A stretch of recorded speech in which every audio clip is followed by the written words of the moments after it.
Welcome to Shri atrocity channel. ஒரு பெரிய ஆலமரத்தடியில் ஒரு துறவி அமர்ந்திருந்தார். அந்த துறவிக்கு பார்வை தெரியாது. அப்போது அங்கு வந்த ஒருவர், ஏய், யாராவது இவ்வழி சென்றார்களா என்று வினவினான். அந்த துறவி, இல்லை, யாரும் செல்லவில்லை என்று கூறினார். பிறகு வந்த மற்றொருவர், இங்கு யாரையாவது பார்த்தாயா கிழவா என்று கூறினார். யாரையும் பார்க்கவில்லை என்று அந்த துறவி அவருக்கு பதில் சொன்னார். அதற்கு பிறகு சற்று நேரம் கழித்து மற்றொருவர் வந்து, ஐயா, இந்த வழியாக யாராவது சென்றார்களா, அதை நீங்கள் பார்த்தீர்களா? பார்த்திருந்தால் அவர்களை பற்றி என்னிடம் கூறுவோம் என்று கூறினார். உடனே அந்த துறவி, வணக்கம் மன்னரே, சற்று நேரம் முன்னே ஒரு வீரன் வந்து விசாரித்து சென்றான்.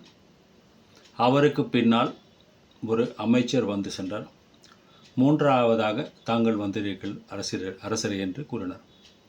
அரசர் மிகவும் ஆச்சரியப்பட்டு, எவ்விதம் தாங்கள் இதற்கு முன் வந்தவர் வீரன் மற்றும் அமைச்சர், நான் மன்னர் என்று அறிந்து கொண்டீர்கள் என்று வினவியதற்கு அந்த துறவி கூறினார், இதற்கு கண் பார்வை தேவையில்லை.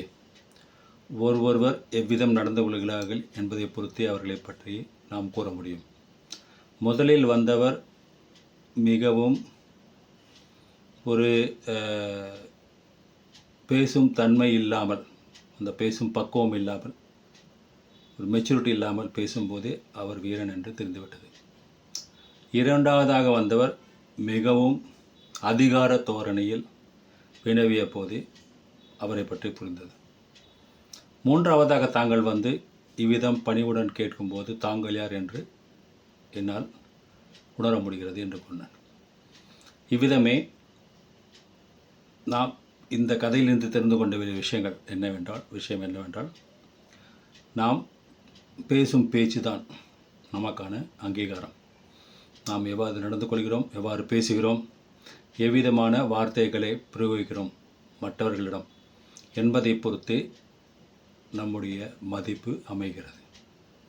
இந்த வீடியோ உங்களுக்கு பிடிச்சிருக்குன்னு நினைக்கிறேன். பிடிச்சிருந்தா லைக் பண்ணுங்கள், கமெண்ட் பண்ணுங்கள், மறக்காமல் இந்த சேனலை சப்ஸ்கிரைப் பண்ணுங்கள். தேங்க்யூ.